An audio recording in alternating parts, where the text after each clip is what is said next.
সুন্নত তরিকায় নামাজ সেটা কিভাবে হবে? আপনার কিতাবে এসেছে যে কোনো নামাজে নিয়ত লাগবে না, ফরজ সুন্নত নফল এগুলোর কোনো উল্লেখ করতে হবে কিনা? নিয়ত পড়া লাগবে না, মনে থাকা লাগবে, অর্থাৎ নিয়ত করতে হয়। এই যে আপনারা আমার মাজলিসুস সুন্নায় আসছেন, বাড়ি থেকে বেরোনোর সময় আপনারা বলেছিলেন নাওয়াইতু আন আযহাবা ইলা জিনাইদহ ইলা আসুন্নাটা শিলে হদুরে মাজলিসুস সুন্না, এরকম বলছিলেন নাকি? তার মানে আপনারা কেউ সওয়াব পাবেন না। হাদিস শরীফে আসছে কেউ যদি বাড়ির থেকে ইলম শেখার নিয়তে কোথাও বেরোয়, বাড়ি থেকে যাওয়া এবং আসা পর্যন্ত পুরোটা জিহাদের সওয়াব পাবে। আপনারা তো পাবেন না, আপনারা তো নিয়ত পড়েননি। তো আসলে নিয়ত মানে যে চিন্তা, যে উদ্দেশ্যে বাড়ি থেকে বেরিয়েছেন। তো নামাজের সময় অবশ্যই নিয়ত লাগবে, মনের ভিতরে থাকবে কোন ওয়াক্তে নামাজ পড়ছি, কী জন্য পড়ছি, আল্লাহর ভয়ে, এগুলো মনে থাকবে। ফরজ সুন্নত এটা মনে থাকে।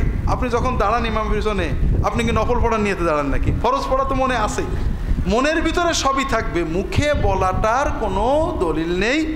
এবং রাসূলুল্লাহ সাল্লাল্লাহু আলাইহি ওয়াসাল্লাম সবসময় মনে মনে পড়েছেন। এটাকে কোনো কোনো ফকি মুস্তাহাব বলেছেন মুখে পড়া, অন্যরা বেদাত বলেছেন, মুজাদ্দিদ আল-ফিসানি বেদাত বলেছেন, এবং এটা বেদাত হওয়া অবশ্যই ঠিক। নামাজের ভিতরে সূরা কেরাত পড়ার সময় বিসমিল্লাহ বলতে হবে কিনা?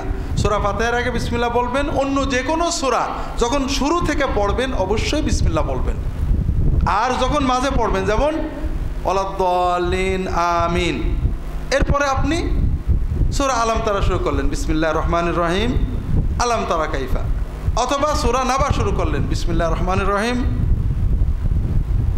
হ্যাঁ, ইয়াসআলুনাকা আম্মা ইয়াতাসাআলুন আনিন নাবাইল আযীম, এখানে বিসমিল্লাহ পড়বেন।